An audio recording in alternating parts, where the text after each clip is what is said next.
Buong karangalang inihahandog ng DZRH para sa bagong milenyo ang isa pang magandang dula mula sa panulat at direksyon ni Salvador M. Royales. May pangako ang bukas. Hinatulan na kayo ng korte, di ba? Di ba? Mga eksperto sa batas ang lumitis sa inyo at napatunayan nilang kriminal kayo. At ngayon ikakailanin niyo ang lahat? Saan kayo kumukuha ng kapal ng muka upang pabulaanan? Alis na po ako, Lola. Pasok na po ako. Sandali. Jason, Bakit po? may nakalimutan akong ibigay sa'yo kanina habang sabay tayong nagbe-breakfast, iho. Eto. Pera? Lola, kabibigay lang po ninyo sa akin ng allowance ko para sa buong to. Ay, iba yan. Pang-shopping mo. Ang aga naman po ng pa-Christmas nito. October pa lang po tayo ngayon. Hindi pa yan ang pang-Christmas shopping mo. Pagsapit ng December, bibigyan kita ng mas malaki. At gusto ko bumili ka ng mga bagong damit, ha? Yung signature pants na gusto mo, bilhin mo yon. Pati yung nagustuhan mong rubber shoes sa mall nung magkasama tayo. Salamat po, Lola. Thank you po talaga. Napakaswerte ko dahil super duper bait ng lola ko. Pakis nga po. Huwag mo na akong bulahin. Ano ba? Tinutubuan ka naman ng bigote. Nakikilig ako. Basta ha, ang gusto ko lang mag-aral kang mabuti.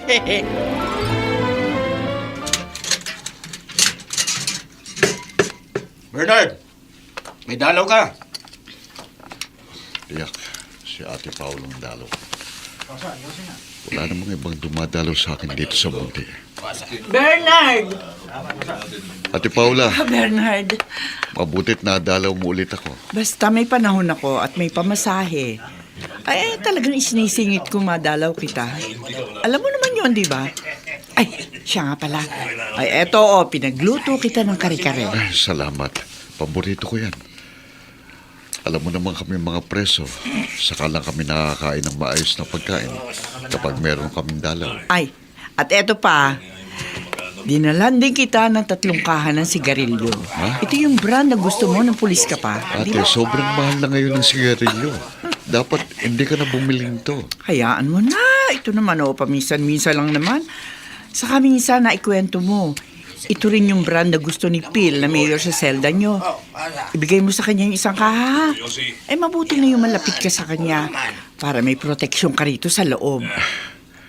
Mabait talaga sa akin yun, Ate Paula. Alam niya na dati akong pulis bago ko nabilanggo. Siya nga pala. May balita ka na ba sa anak ko? Kay Jason? Oo. Binatang-binata na siya ngayon. Mahigit 7 taon lang siya nang mabilanggo ako. At mahigit 11 taon na ako dito sa Munti.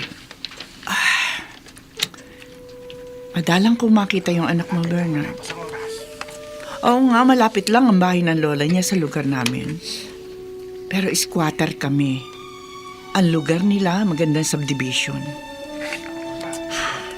Kahit minsan, hindi ako nadalaw ng anak ko dito sa Muntinlupa mula nang mabilanggo ako. Naintindihan ko nung maliit pa siya. Pero ngayong malaki na siya, hindi pa niya ako naaalala.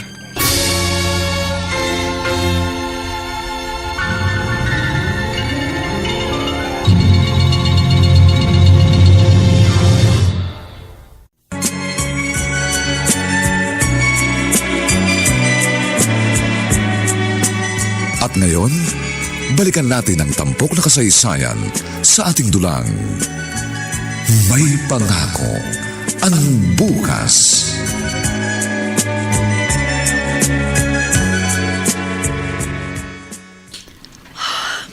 Sylvia, anak ko. 11 taon. Mula nang mawala ka. Pero hanggang ngayon, masakit pa rin sa loob ko.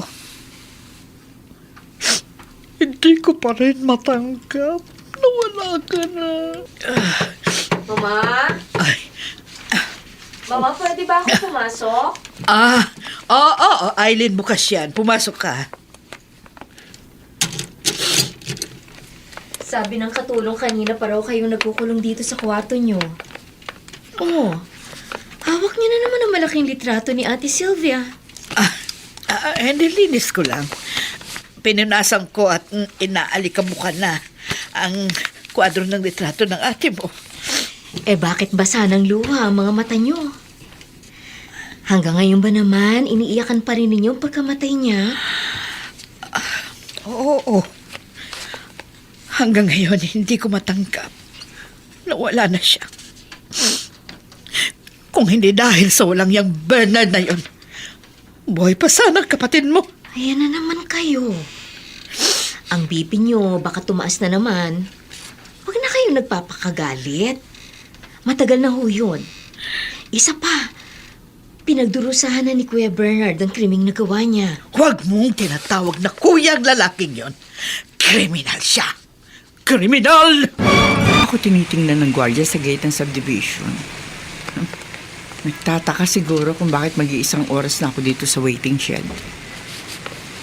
Naglalakad kaya si Jason pag namaraan dito o nagtatricycle mula sa loob ng subdivision? Ay, saan na naman? Matiyempo ko siya naglalakad. Uy! Si Jason yun. Naglalakad nga, papalabas ng gate. Sasalubungin ko. Jason! Kayo po pala, Tita Paula. Kanina pa ako nag-aabang sa'yo dito. O ano, kumusta ka na? Mabuti naman po. Bakit niyo po ako inaabangan? Ano ho bang kailangan ninyo sa akin? Juan, dinalaw ko kasi ang papa mo sa Monte nung 1 linggo. Kinukumusta ka niya? Kayo ho, Tita Paula. Kinikilala ko kayong tiyahin. Pero ang kapatid niyo ho, hindi ko siya kinikilalang ama. Jason! Pasensya na po. Pero wala akong amang kriminal.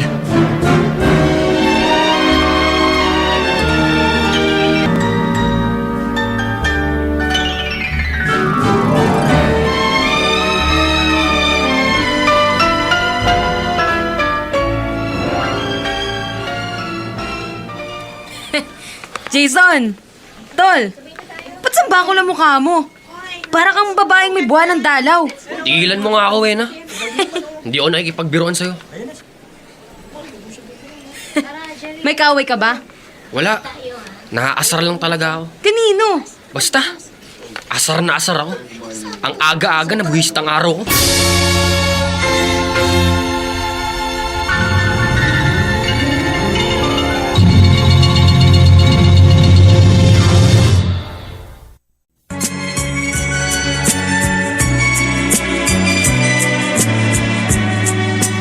At ngayon, balikan natin ang tampok na kasaysayan sa ating dulang. May pangako ang bukas.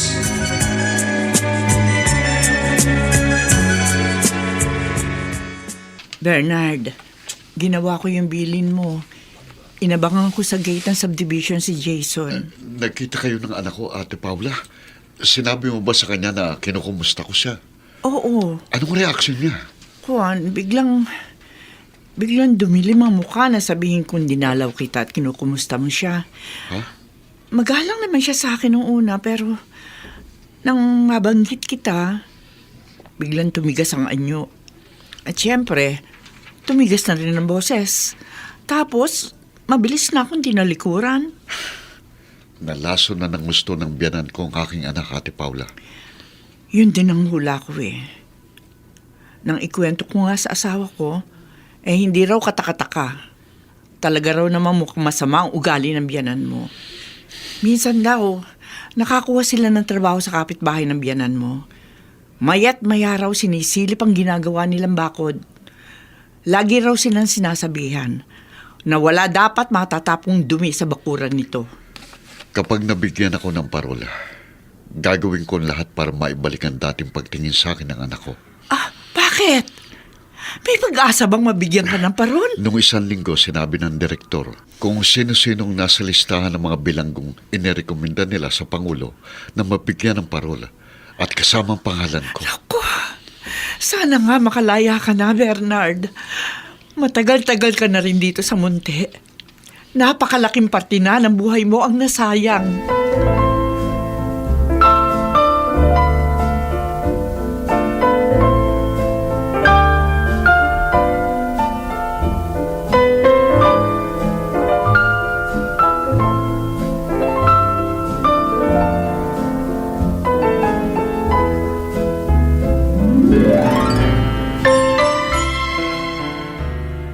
Jason, tapos ka na bang kumain? Papasok ka na ba? Ito po, Lola. Matatapos na. Ay, Jason, mabuti pa huwag ka na lang maglakad. Palabas nitong subdivision, ha? Diyan ka na lang magabang ng tricycle sa tapat nitong bahay natin.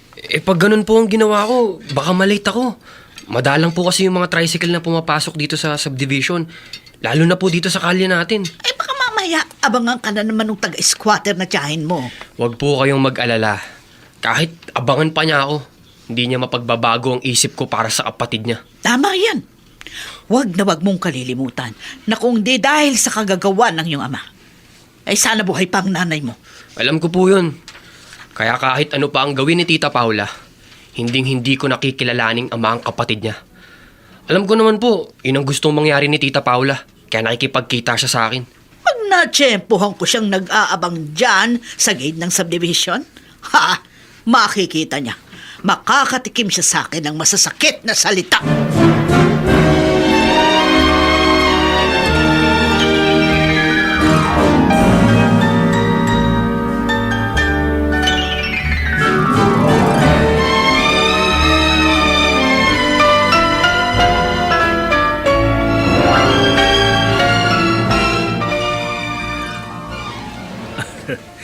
Bernard, may ideya ka ba kung bakit ipinatawag kita dito sa aking opisina? Wala po akong idea, Direktor. Sinabi lang ho sa akin ng jail warden na mag-report daw ako sa inyo. Bakit niyo ba ako ipinatawag? Magandang balita. Ano pong balita? Kasama ka sa mga bilanggong naaprubahan para mabigyan ng parol. At totoo po. Hindi po ba kayo nagbibiro?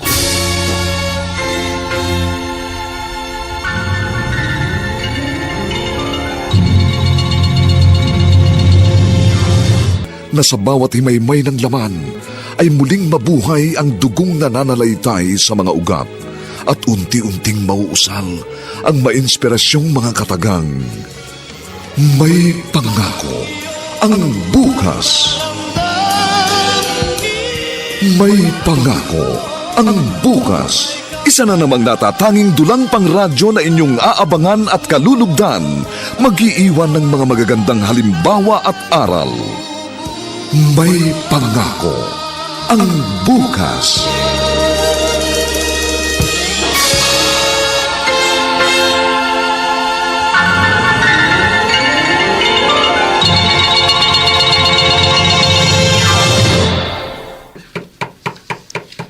Sandali!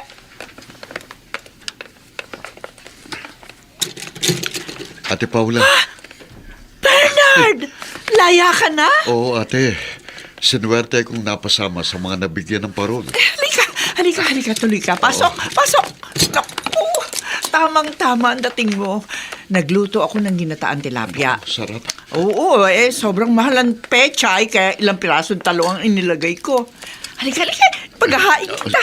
Si Bayaw. May malaking project ang amo niyang kontraktor sa Samar. Yung bang pumalpak na pabahay sa mga Yolanda victim. Sila mag-aayos nun.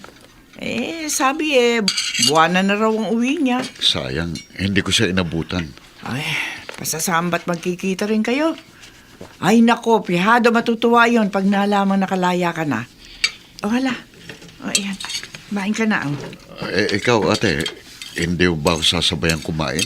Sige na, kumain ka lang muna. Kasi pag ako nagluto, naku, nawawalan ako ng ganang kumain. Nanibago ako paglabas ko ng bunti. Sakay ako ng bus papunta dito sa lugar natin. Ang dami ng nadagdag na mga building. Mas lumuwa nga ang mga kalsada pero natagdagan ng mga sasakyan. Ay, naku, sinabi mo pa. At ngayon nasa labas ka na. Mararanasan mo ang mas malalang problema sa trapiko dito sa Maynila. Siya nga pala, ate. Ang una kong gustong gawin ngayong malaya na ako, gusto kong makipagkita kay Jason. Pupuntahan mo siya sa bahay ng biyanan mo. Sabik na ako sa kanya. Mahigit 11 taon kami hindi nagkita. Pero, Bernard, katulad ng sinabi ko sa iyo, siya kaya? Sabik din kaya siyang makipagkita sa iyo? Tama si Ate Paula. Dapat siguro makakita muna ako ng trabaho. Pero sa katayuan ko, meron na akong tatak ng pagiging ex-convict. Alam ko mahirapan akong makakita ng tatanggap sa akin. Kahit na sabihin pang dati kong pulis. Oo nga, tama. Makikipagkita ako sa dating happy ko. Baka may maitulong siya sa akin.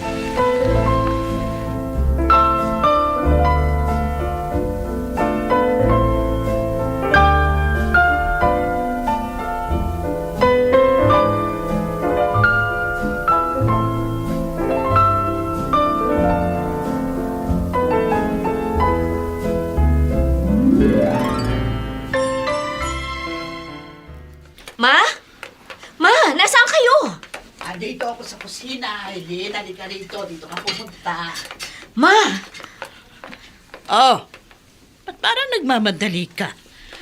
May problema ka ba? Wala akong problema, Ma. Oh, Pero may nabasa lang ako sa diaryong binili ko nang mamalengke ako. Oh. Tignan niyo, oh. bakit? Anong balita? Ayan. Tingin. Ito. Nasa bandang ibaba. Kanang bahagi ng page, Ma. Ayan, nariyan ang balita tungkol kay Kuya. Tungkol kay Bernard. Laya na siya, Ma. Ano? Kasama siya sa mahigit 100 preso na nabigyan ng parol ng Pangulo ngayong taong ito. At masama ang kutob ko. Tiyak hahangarin niya makita si Jason. Ang walang hiya. Nakalaya na pala. Ay, wala akong pakialam. Kung makalaya man siya, hayop siya. Pero wag na wag niyang guguluhin ang buhay ng apo kong si Jason. Magkakamatayang kami.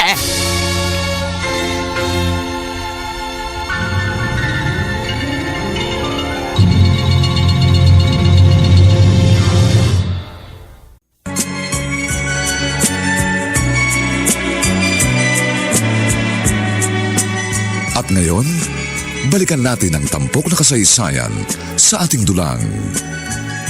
May pangako ang bukas.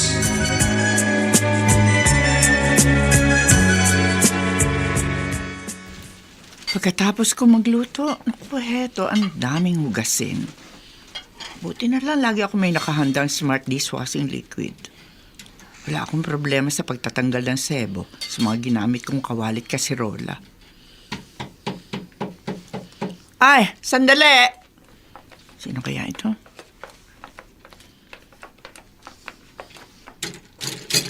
Ate Paula, Bernard! may maganda akong balita. Ay, mukha nga eh! Ang laki ng ngiti mo. Sinamahan ako ng swerte, ate. May trabaho na ako.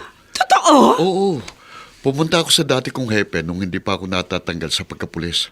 At timing na timing. Yung dating CEO niya na retirado na ngayon, nagtayo ng security agency at nangangailangan ng security guard inspector. At tinanggap ka agad kahit alam na. Oo, ate. Alam na. Tinanggap niya ako.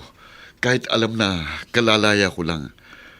Alam daw nilang mapagkakatiwalaan ako dahil dati nila akong kabaro. Ay, naku, Diyos ko, salamat naman po. Naku, hindi ka nahirapan. Laking pasasalamat ko nga eh. Ngayon, maging malakas ng loob ko para sa pakikipagkita ko sa anak ko.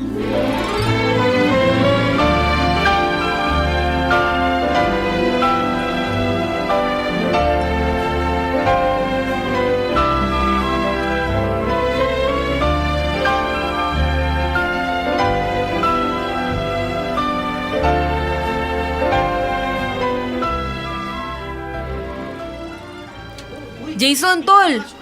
Alam mo, busit na busit ako sa K-12 na yan. Kung ba't ba kasi nabutan tayo eh? Oo nga, Wena. Ako rin, naiinis ako na inabutan tayo ng K-12 na yan. Dapat nga, third year college na tayo ngayon sa halip na first year tayo. Kaya nga. Ay, siya nga pala, tol. sa linggo punta ka sa amin ah. Bakit? Birthday ni Erpat. May konting handaan. Saka syempre, kung type mo, beer. Sige ba? Makakajaming natin ng mga pulis na kaibigan ng papa ko. Mga pulis ba sabi mo? Oo. Kung may mga bisita kayong pulis, hindi na lang ako pupunta. Ha? Uy, bakit naman? Galit ako sa mga pulis, tol. Galit na galit ako. Eh, bakit ka galit sa mga pulis? Pulis ang pumatay sa mama ko. Ha? Oo. Kaya bata pa lang ako, nawalan na ako ng ina. Lola ko ang nagpalaki sa akin. At tuwing nakakita ako ng pulis, naaalala kong pumatay sa mama ko. Uy, anong ginawa ng tatay mo nang mapatay ng pulis ang mama mo? Tol, pulis ang tatay ko. Siya ang pumatay sa mama ko. Ano? Kaya galit ako sa tatay ko.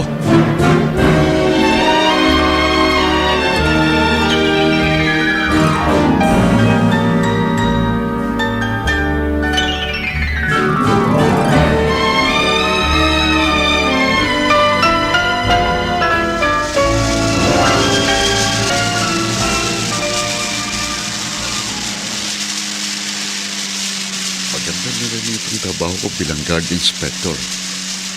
Binigyan nila ako ng bagong motorsiklo para magamit ko sa pag-i-inspect ng mga gwardiya naming naka-duty. O Diyos ko, sana po'y maging maayos ang gagawin ko pakipagkita sa anak ko. Palambutin niyo na rin pong puso ng biyanan ko. Kayo po nakakaalam, malinis ang budhi ko. Hindi ito dapat nangyari sa pamilya namin.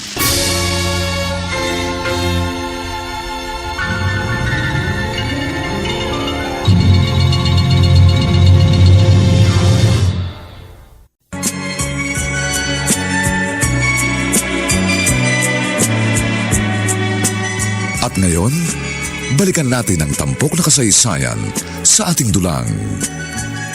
May pangako ang bukas.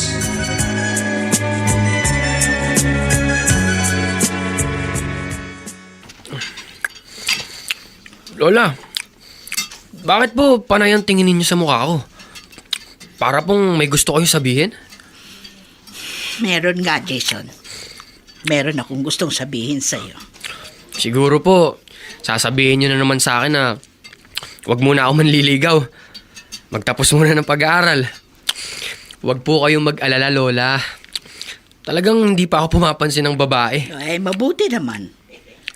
Pero hindi tungkol dyan ang gusto kong sabihin sa'yo. Tungkol po saan? Nabasa namin sa dyaryo ng tita Aileen mo. Nakalaya na daw ang tatay mo mula sa munti. At sigurado ako, isang araw na lang, biglang susulpot dito yon para makita ka. Tandaan mo ha, ayokong makikipagmabutihan ka sa kanya. Kahit hindi po ninyo sabihin yan, talaga pong hindi ako makikipaglapit sa kanya. Kriminal siya. Pinatay niya si Mama. Marami kang na-miss na magagandang bagay dahil maaga kang nawala ng ina. Mas masaya sana ang kabataan mo kung hanggang ngayon buhay pa rin ang iyong mama. Alam ko po yun. Salamat naman kung ganon. Basta kung sakali, halimbawa ang biglang sumulpot dito ang kriminal na lalaking yon, alam mo na ang gagawin mo.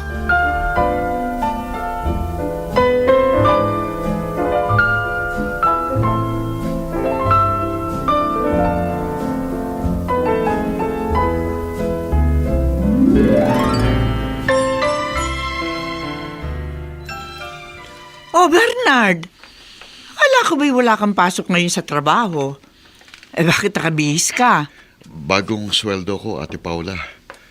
Gusto kong makipagkita kay Jason. Ah, At kung magiging magandang pag-uusap namin, gusto ko mag-bonding kami mag-ama. Yayayain ko siyang mamasyal at kakain kami sa labas. naku, sana nga maging maganda ang inyong pagtatagpo mag-ama.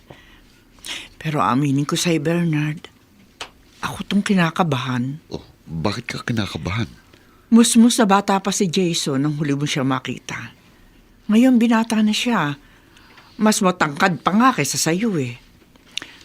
Kaya lang, ang inaalala ko, baka mapahiya ka lang. Bakit mo nasabi yan, ate? Ay, Parang hindi mo kilala yung biyanan mo. Naku, siya kung ano-anong kasinungalingan ng itinanim noon sa isip ng anak mo. Magpapaliwanag ako kay Jason. Gusto kong malaman niyang buong katotohanan. Mama, sabi ni Inday, kagabi pa raw tumataas ang BP niyo. Ay, oo nga, Eileen. Ilang araw na akong ganito. Palaging masakit ang batok at nahihilo. Eh ano bang nagpapastress sa'yo? Baka kung ano-ano na naman ang iniisip niyo. Marami akong iniisip. Siguro, isa sa mga iniisip niyo ang paglaya ni Kuya ni Bernard. Tama ka. Isa sa mga nagpapasakit ng ulo ko, ang lintik na lalaking yun. Ako na magbubukas ng pinto, Ma. Sandali!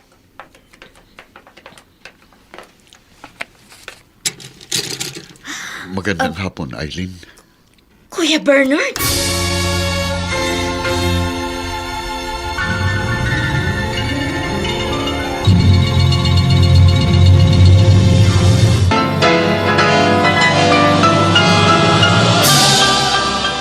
Buong karangalang inihahandog ng DZRH para sa bagong milenyo ang isa pang magandang dula mula sa panulat at direksyon ni Salvador M. Royales. May pangako ang bukas. Hinatulan na kayo ng korte, di ba? Di ba? Mga eksperto sa batas ang lumitis sa inyo at napatunayan nilang kriminal kayo. At ngayon ikakailanin niyo ang lahat? Saan kayo kumukuha ng kapal ng muka upang pabulaanan ng napatunayan na? May pangako ang bukas. Kasaysayan ng mga kaluluwang lupaypay na ang pusong hapong-hapo sa tindi ng malabis na pagdurusa. Subalit sa kabila ng lahat, huwag kalilimutang paglipas ng isang dapit hapon ay sisikat ang araw na magsisilbing tanglaw sa sinumang tinakasan na ng kawalang pag-asa. Dahil sa likod ng mga hinagpis ay may naghihintay na ligaya. Sa bawat kabiguan ay may makakamit na tagumpay, laki pang pangarap na sa bawat himaymay ng laman ay muling mabuhay ang dugong nananalaytay sa mga ugat at unti-unting mauusal ang mainspirasyong mga katagang. May pangako ang bukas. May pangako ang bukas. Isa na namang natatanging dulang pangradyo na inyong aabangan at kalulugdan, mag-iiwan ng mga magagandang halimbawa at aral. May pangako ang bukas.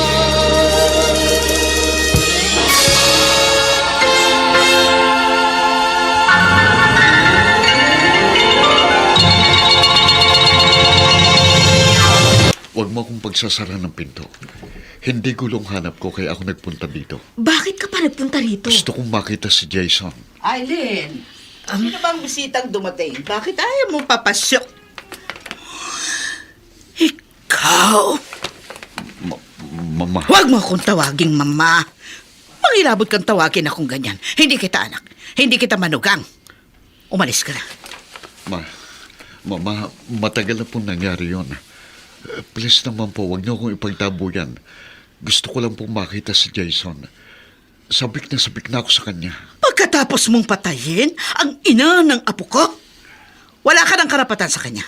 Ninakawan mo si Jason na sana'y masayang kamusmusan. Kriminal ka! Kriminal ka!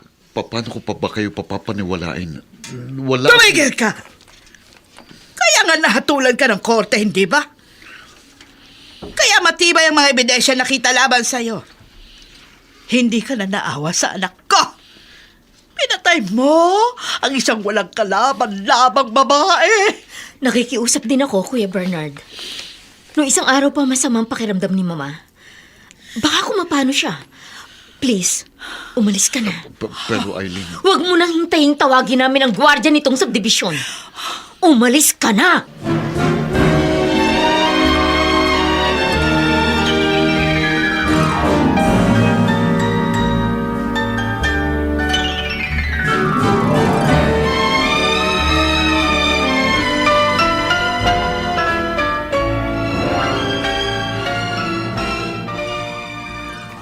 ako titigil hanggat hindi kami nagkakausap ni Jason. Kailangan malaman niyang buong katotohanan. At ang hipag kong si Ayan, halatang halata na may itinatago siya. Malakas ang putob ko, alam niyang buong pangyayari. Babalikan ko kayo. Tita Eileen, mano po? God bless. Si Lola po. Huwag mo munang istorboy ng lola mo. Masama ang kanyang pakiramdam. Nagpapahinga siya sa kanyang kwarto. Tumataas na naman po ba yung blood pressure ni Lola? Oo. Kaya hayaan muna natin siya magpahinga. Siya nga pala, Jason. Kung sakaling magkita kayo ng papa mo, iwasan mo agad siya. Wag na wag mo siyang kakausapin. Maraming beses na pong sinabi sa akin yan ni Lola. Kaya wag po kayong mag-aalala. Wala akong balak makipagmabutihan kay sa taong yun. Mabuti naman. Tulad ng lagi naming sinasabi sa'yo ng lola mo, hindi mo siya dapat kilalaning ama. Pinatay niyang mama mo na kapatid ko.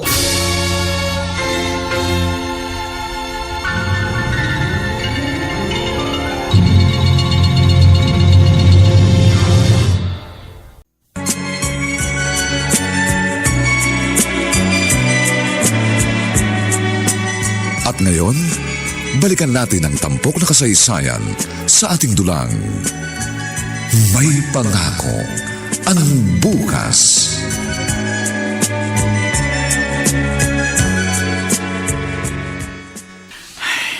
Yan. Tapos na ako mag-floor wax dito sa sala. Mamayang hapon, ang sahig naman sa kusina ang floor wax ko.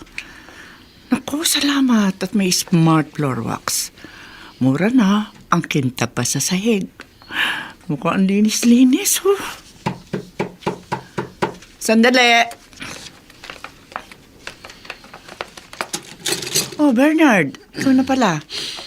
Kumusta lakad mo? Maganda ba nagkiresulta? Nakita ba kayo ni Jason? Ay, sa lalim ng buntong hininga mo, mukhang malungkot ang nangyari. Nagkausap ba kayo ng anak mo? Hindi kami nakita, Ate Paula. Ang hipag ko lang ang naroon, saka ang mataray na biyanan ko. At hindi ka nila hinarap ng maayos? Kung ano-anong masasakit na salitang sinabi nila sa akin. Pinagtabuyan nila ako. Pinagsigawan nilang kriminal daw ako. Wala daw si Jason? Wala, hindi kami nakita. Pero hindi ako susuko, ate. Kailangan magkaharap kami ni Jason para maipaliwanag ko sa kanyang sarili ko. Ayokong tuluyang masuklam sa akin ang anak ko. Lola? Ano yon, Jason? Sa malaking family portrait sa salas, bata pa sina Mama at si Tita Eileen doon, di ba po? Oo. Sa retratong yun, kung hindi ako nagkakamali, 12 anyos ang mama mo. Si Tita Eileen mo naman 10 taon. At kami rin ng lolo mo, bata pa rin noon. Ayun nga lang, maaga ako na biyuda. Na-aksidente ang lolo mo bago pa nakagraduate ng koleyong mga anak ko. Pero, sino po yung isang lalaki doon sa picture? Ha? Kamukha rin sila ni na Mama at ni Tita Eileen. Kuya ba nila yon? Ibig sabihin, may tito pa ako? Oo. Pero, nawala ang tito mong yun eh. Hindi na nga namin nalaman kung saan napasuot. Pinagpasa Diyos na lang namin. Ay, siya nga pala. Kumusta naman ang iyong pag-aaral, ha? Mabuti naman po. Mag-aral kang mabuti. Gusto kong makita kang may matatag na buhay. Bago man lang ako mawala sa mundong ito.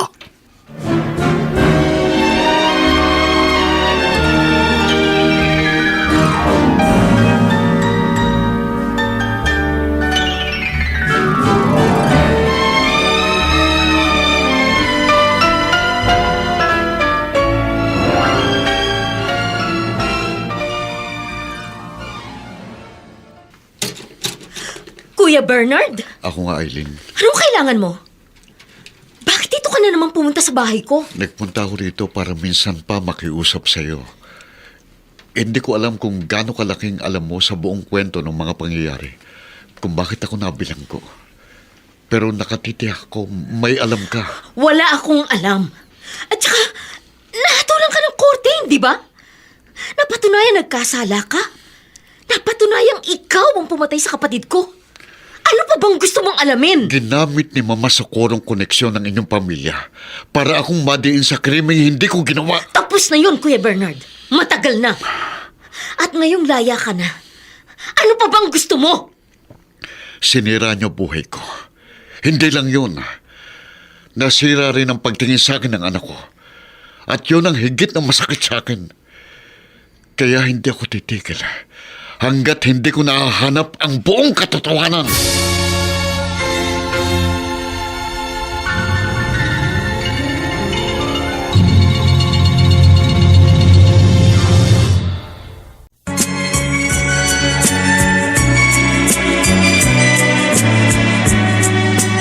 At ngayon, balikan natin ang tampok na kasaysayan sa ating dulang. May pangako ang bukas.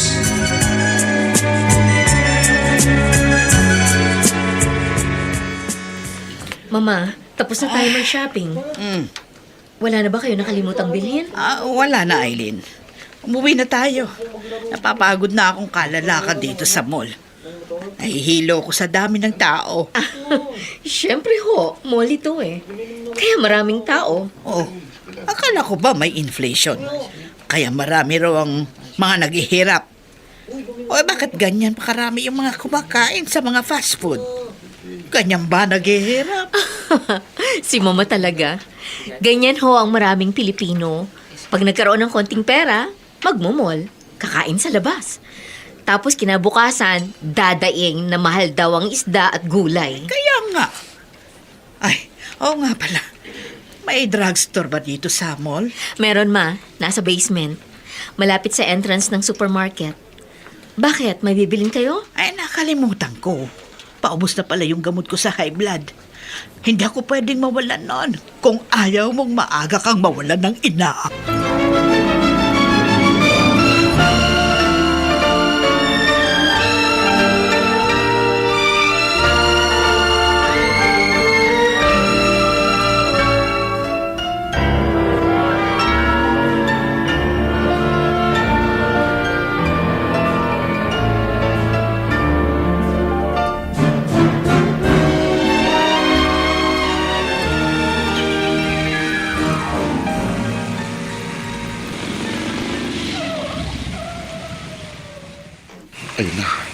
Ayun na si Jason.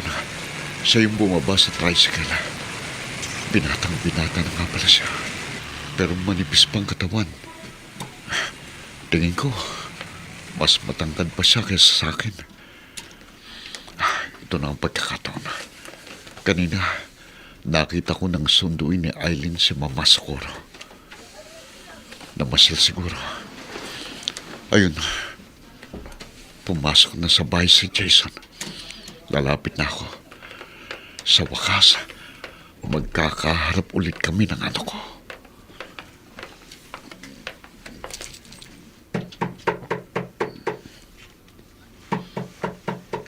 Sandali.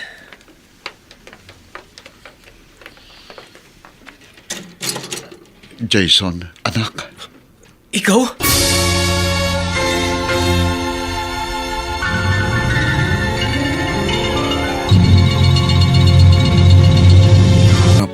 Na sa bawat himaymay ng laman ay muling mabuhay ang dugong nananalaytay sa mga ugat at unti-unting mauusal ang mainspirasyong mga katagang. May pangako ang bukas. May pangako ang bukas. Isa na namang natatanging dulang pangradyo na inyong aabangan at kalulugdan, mag-iiwan ng mga magagandang halimbawa at aral. May pangako ang bukas.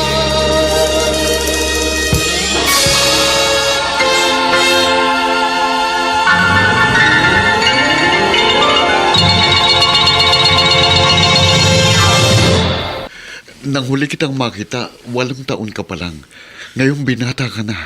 Kumusta ka na, anak? Huwag niyo akong tawaging anak!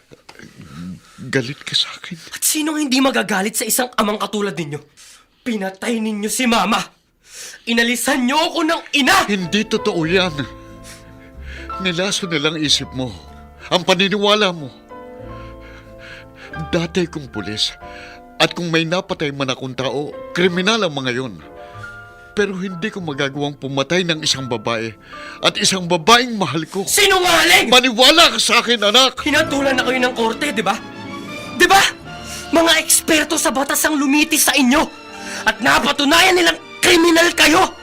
At ngayon ikakaila ninyong lahat. Saan kayo kumukuha ng kapal ng mukha upang pabulaanan ng napatunayan na? Bernard, winarningan na kita. Ang sabi ko sa'yo, sinaksakan ng laso ng biyanan mo ang utak ng anak mo. Kung makakausap ko lang sana si Aling Biring. Alam ko, may alam si Aling Biring. Sino si Aling Biring? Siyang katulong ng biyanan ko nung panahon na yon. Ang ipinagtataka ko, habang nililitis ang kaso, bigla na lang siyang nawala. Hinanap siya ng abogado ko pero hindi niya nakita. Anong ibig mong sabihin? May alam siya, Ate Paula. Alam kong may nalalaman si Aling Biring. Ang walang ya! Ang husay tumiming! Alam na alam kung kailan wala ako dito sa bahay at ikaw lang ang aabutan niya rito. Pero wag po kayong mag-alala, Lola. Hanggang sa may pintuan lang siya. Hindi ko siya pinapasok. Mabuti naman. Oh, anong mga sinabi niya sa'yo? Wala raw po siyang kasalanan. Anong wala? Ha? Anong wala? Nahatulan na nga siya, hindi ba? Malinaw na parasite ang kanyang ginawa dahil pinatay niyang kanyang asawa, ang mama mo. Tsak po na hindi na babalik yun. Ay, mabuti nga wag na siyang bumalik. Dahil kapag ako ang inabotan niya rito, makakarinig siya sa akin ng mga salitang kahit na aso hindi kayang lurukin!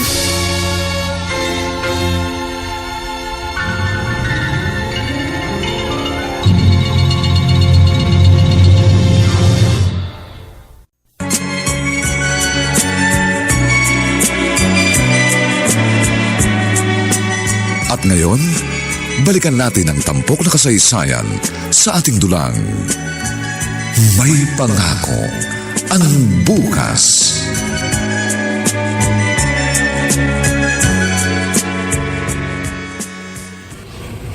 Ate Paula, nakakaya naman sa'yo. Kinuha mo na pala sa kwarto yung marunong damit ko. Ay, oo. Isinabay ko na dito sa mga kurtinang winawashing machine ko. Para hindi ka na maglalaba. Nakakaya naman sa'yo, ate. Tigil ka nga dyan.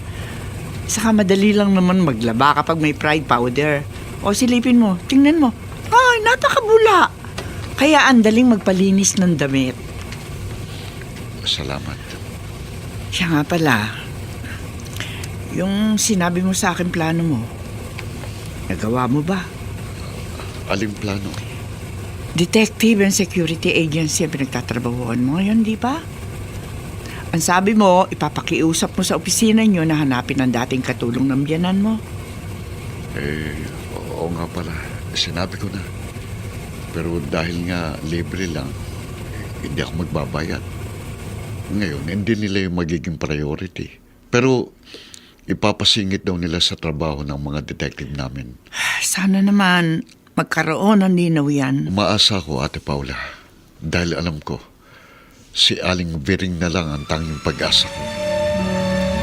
Tol, huwag ka magpapalata ha. Kanina ko pa kasi napapansin. Paglabas natin sa gate ng university, may sumusunod sa atin. Matangkad na mama. Ha? Nasaan? Ayun o. Medyo nagkubli pa siya sa likod ng newsstand. Ayun siya. Huh? Nakita mo ba? Oo. Itago mo kasi yung cellphone mo. Baka yan ang dahilan kaya tayo sinusundan. Text ka pa ng text habang naglalakad tayo. Baka yan ang dahilan kaya sinusundan niya tayo. Krusonada yung gadget mo. Huwag kang mag-alala. Hindi siya holdupper. Bakit? Kilala mo ba ang lalaking yon? Liga, bilis. Sumakay na tayo sa UV Express na to. Sino ba yun? Ba't bigla tayong sumakay dito sa van na to? Kamaingay. Yun ang tatay kong kriminal. Nakabutan si Jason. Nakita nila ako at mabilis silang nakasakay sa van na yun. Paano ulit kami magkakausap? Paano ko ipaliliwanag sa kanyang lahat? Paano?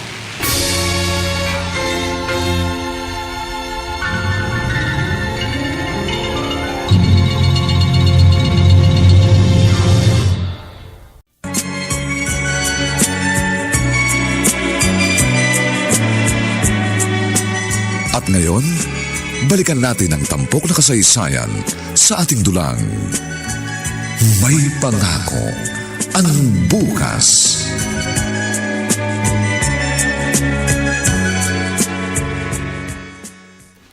Naawa na ako sa kapatid ko. Kahit sinuwerte siya makakita agad ng trabaho pagkatapos niya lumaya. Alam ko, malungkot pa rin ang kapatid ko. Gustong-gusto niyang maibalikan dating pagmamahal sa kanya ng kanyang anak. Pero suklam naman ito sa kanya. Ang cellphone ko nagre-ring. Asawa ko pala. Hello, Celso. Oo, ayos lang. Akala ko ba uuwi ka ng buwanan? Bakit hindi ka na umuwi dito sa Maynila? Di ba nga sinabi ko sa'yo, may trabaho na si Bernard? Hayaan mo, sasabihin ko, pag uwi mo, magiinuman kayo. Oo na. Pero kailan ka ba talaga uuwi? Katagal naman. Tatapusin niyo na ang kontrata niyo.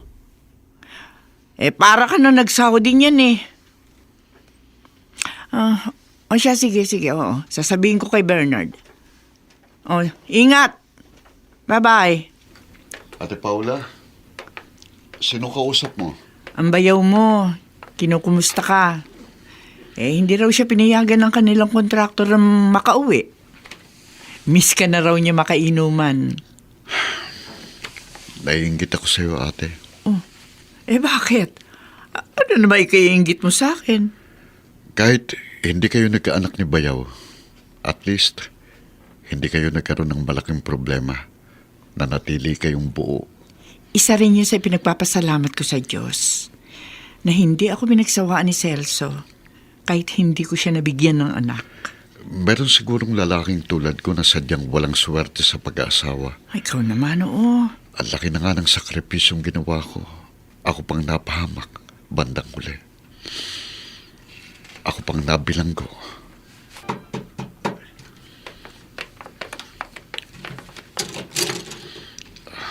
Ikaw? Anong kailangan mo? Bakit narito ka? Mama, pakiusap po. Payagan niyo naman akong makausap si Jason. Wala siya rito. Hindi niyo siya pwedeng ikaila sa akin. Nakita ko dumating na siya. Wala pang 10 minuto. Nakita ko nang pagbuksan niyo siya ng pinto. Umalis ulit siya. Please, Mama. Mag-uusap lang kami. Wala akong ibang intensyon. Gusto ko lang ipaliwanag sa kanyang sarili ko. Ang tigas ng ulo mo talaga, Bernardo. Sinabi ko na, wala siya rito. Wala! Ano ba ikinatatakot niyo na magkausap kami ng inyong apo? Dahil ba natatakot kayo na mabulgar ang katotohanan? Matagal nang nabulgar ang katotohanan na isa kang kriminal na pinatay mo ang aking anak. Inagawan mo ng ina ang aking apo. Bulgar na yon. At yun ang dahilan. Kaya nasusuklam din sa'yo si Jason! Kanina, gustong-gusto ko nang lumabas sa kwarto habang sinisiguan niyo si Pap. Ang lalaking yun. Gusto ko na siyang labanan. Hindi. Tama lang na manahimik ka dito sa kwarto mo, Jason. Nakaasar na rin po ako, Lolo eh. Kahit sa labas, pasunod-sunod siya sa akin. Nagtataka nga ako sa gagong lalaking yan eh. Napakakapal ng mukha. Hindi ba siya nangingilabot na gusto ka pa niyang makausap? Samantalang pinatay niya ang mama mo? Yun nga rin po yung pinagtataka ko, Lola. Bakit ba gusto pa niyang magkausap kami? Ano pa bang gusto niyang sabihin sa akin? Ewan ko nga eh. Pero kung sakaling ang hindi ko siya maiiwasan, isa lang ang sasabihin ko sa kanya, Lola. Mapapatawad ko lang siya kung maibabalik niya ang buhay ni Mama.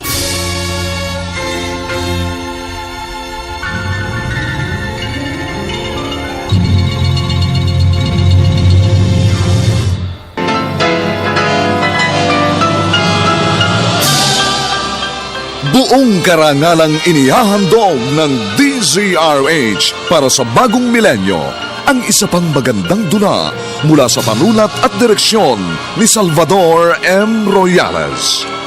May pangako ang bukas. Hinatulan na kayo ng korte, di ba? Di ba? Mga eksperto sa batas ang lumitis sa inyo at napatunayan nilang kriminal kayo. At ngayon ikakailanin niyo ang lahat? Saan kayo kumukuha ng kapal ng muka upang pabulaanan ng napatunayan na? May pangako ang bukas. Kasaysayan ng mga kaluluwang lupaypay na ang pusong hapong-hapo sa tindi ng malabis na pagdurusa. Subalit sa kabila ng lahat, huwag kalilimutang paglipas ng isang dapit hapon ay sisikat ang araw na magsisilbing tanglaw sa sinumang tinakasan na ng kawalang pag-asa. Dahil sa likod ng mga hinagpis ay may naghihintay na ligaya. Sa bawat kabiguan ay may makakamit na tagumpay, laki pang pangarap na sa bawat himaymay ng laman ay muling mabuhay ang dugong nananalaytay sa mga ugat at unti-unting mauusal ang mainspirasyong mga katagang.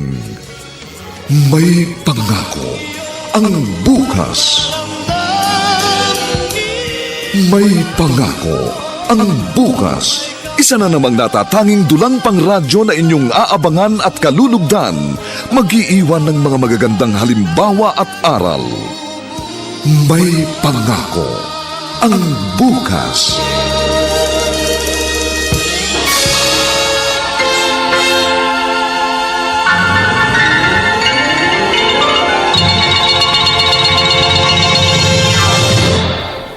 Bernard, ikaw na pala. Sino ba yung kasama Ate mo? Paula, siya si Aling Bering, ang dating katulong ng mga biyanan ko. Natigpuan na siya ng mga detective ng agency namin at nakumbinsing sumama dito sa Maynila. Aling Bering siya ang ate ko, si Ate Paula. Ay, haliho kayo.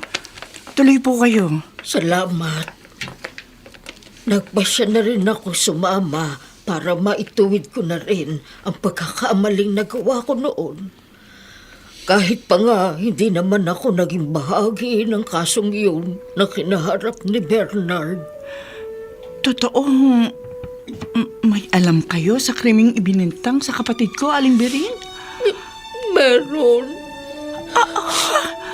Ang totoo'y matagal akong binagabag ng konsensya ko. Habang naroon ako sa probinsya namin sa La Union, lagi kong naiisip itong kapatid mo. Nabasa ko sa dyaryo na tulan siya. Pero kung hindi ako umalis, kung umarap ako sa husgado, hindi sana siya makukulong. Kung ganun ho, wala talagang kasalanan ng kapatid ko? Wala. Ako ang saksi. At sinumbatan ako ng aking buti dahil inayaan ko magdusa sa pitan ang isang taong walang kasalanan. Tol, huwag kang magagalit ha. May gusto lang akong itanong. Ano ba yun, Wena? Di kasi mawala sa isip ko, Tol. Ang ano? Yung kinuwento mo sa akin, yung napatay ng airpods mo ang airmats mo. Tapos nakakulong ang airpods mo kaya galit na galit ka sa kanya. Ikaw ba? Kung pinatay ng tatay mo ang nanay mo, hindi mo ba kasusuklaman ng tatay mo? Siyempre magagalit din ako. Pero depende rin, Tol. Titimbangin ko rin kung ano bang dahilan at umabot sa ganun. Kung halimbawang nangaliwa ang airmats ko, siguro maintindihan ko ang airpods ko. Matinong babae ang mama ko, Wena. Hindi nun kakaliwain si Papa. Pero si Papa, kwento sa akin ng lola ko, seloso daw. Sa tindi ng selos, binaril daw nito si Mama.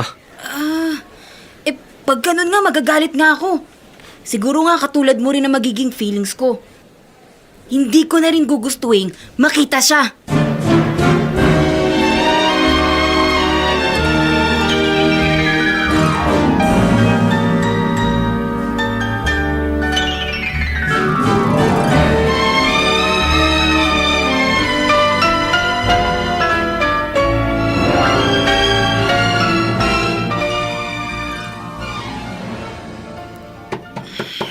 Sandali.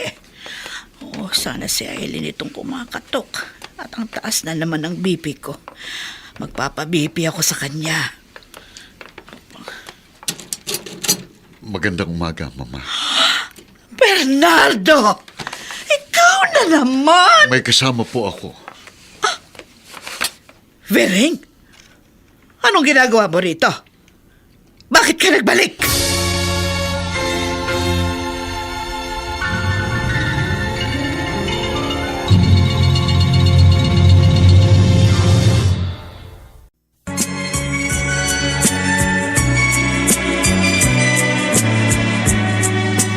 At ngayon, balikan natin ang tampok na kasaysayan sa ating dulang. May pangako ang bukas.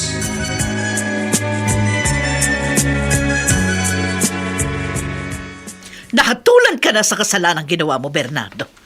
At ngayong malaya ka na. Ano pa ang dahilan at gusto mong magharap-harap tayo? Mama, hindi na nga siguro maibabalik ang panahong ninako sa akin ng krimeng imbinintang niyo sa akin. Pero kahit pa paano, gusto kong maibalik ang dating pagtingin sa akin ni Jason. Kahit ano pang gawin ninyo, Anak, hindi na babalik yun. Nakatatak na yun sa utak ko. Isa kayong kriminal! mabuti naman narito ka pala, Jason. Mabuti nga, para marinig mong lahat ng isisiwalat ni Aling Bering. Natatandaan mo pa rin siya, hindi ba? Binatang-binata ka na, Jason. Nang umalis ako mga 7 taong gulang ka lang siguro. Bakit po? Ano ang pagtatapat ninyo, Nana Vering? Ang totoong nangyari ng hapong yun. Anong kasinungalingan yan, Vering? Hindi ka sinungalinga, Senyora Socorro. Ang sasabihin ko'y katotohanan at pawang katotohanan lamang. Hindi si Bernard ang nakabaril sa kanyang asawa. Kung ganon, sino? Baril ni Bernard ang ginamit na baril. Walang iba kundi ang drug addict ninyong anak na si Hoven. Hindi. Hindi totoo yan! Pasensya na po, pero yun ang totoo. Kung ayaw ninyong maniwala, ipatawag ninyo ang inyong anak na si Aileen. Narito siya noon nang mangyari ang krimen. Paano magagawa ng pangalay ko ang ganon kay Sylvia? Paano? Sige nga, ipaliwanag mo. Paano? Lingid sa inyo. Noon pa pinagsasamantalahan ni Hoven si Sylvia. Naririnig kong hikbi ni Sylvia. Nagmamakaawa siya. Naririnig kong pakiusap niya. Wag kuya! Wag kuya! Sinasabi niya. Pero wala siyang nagawa. Takot siyang magsumbong sa inyo hanggang mabuntis siya. Ibig palang sabihin, bunga ako ng incest? Oo, Jason. Pero inari kitang tunay na anak. Sinagip ko sa lahat ng kahihiyan ng mama mo. Pinakasalan ko pa rin siya kahit alam ko ang kanyang kalagayan. Paano nangyaring napatay ni Hoven ang kapatid niya? Umalis na po siya rito na mag-asawa si Sylvia, hindi ba? Pero isang araw, bumalik siya rito. Wala kayo. Wala rin si Bernard. Day off niya, pero umalis siya. May pinuntahan. At siguro may tama na naman ang pinagbabawal na gamot si Hoven. Gusto na naman niyang pagsamantalahan si Sylvia. Nanlaban si Sylvia.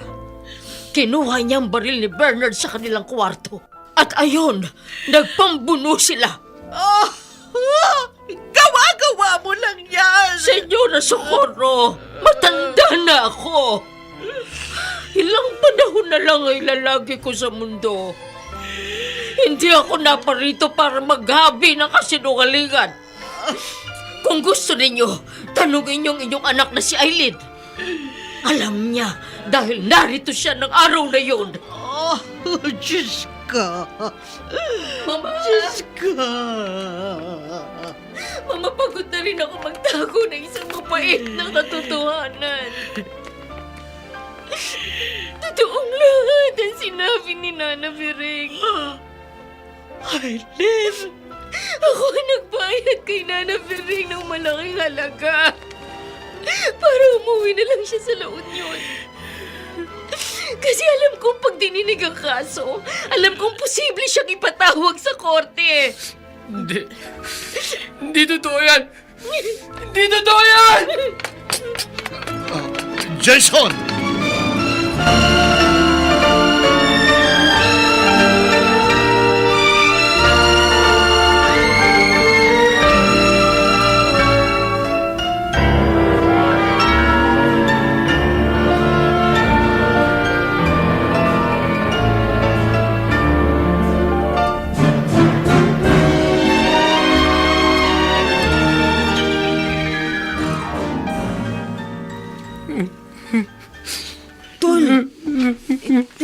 Tulinaan mo naman ng konti ang pag-iyak mo. Pinagtinginan tayo ng mga ka-boardmates ko eh. Machong-macho kang tignan pero ang lakas mo humagulgol. Parang kang bading. Hindi ko matanggap, Buena. Hindi ko matanggap. Napakarumi pala ng pagkatao. Eh, ikaw na naman ang nagsasabing marumi ang pagkatao mo eh. Ang tanga-tanga ko, Tol. Ang tagal kong naniwala sa sulsul ng lola ko.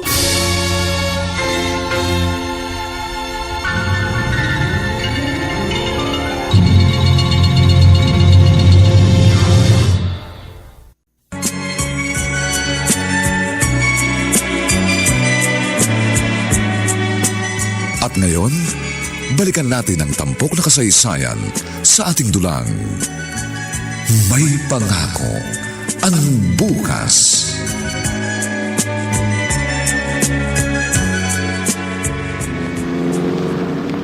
Jason, hindi ka ba nagtataka kung bakit isinama kita? Kanina pa nga po ako nagtataka, Tita Aileen. Pero ang dami ko pong iniisip. Tinatamad akong magsalita. Malapit na tayo.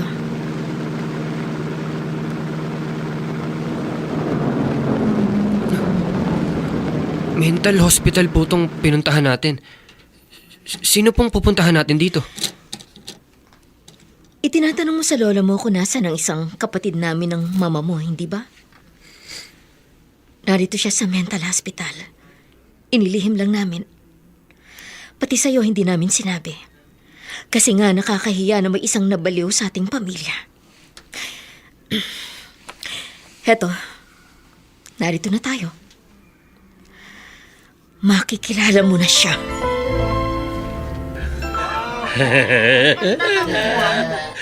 Aakit ako sa buwan.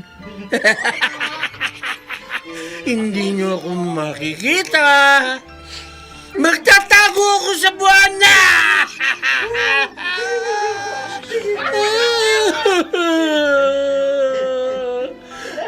Habang naiwan ako ng Apollo 11. Paano ako pupunta sa buwan? Kailangan malis ako dito.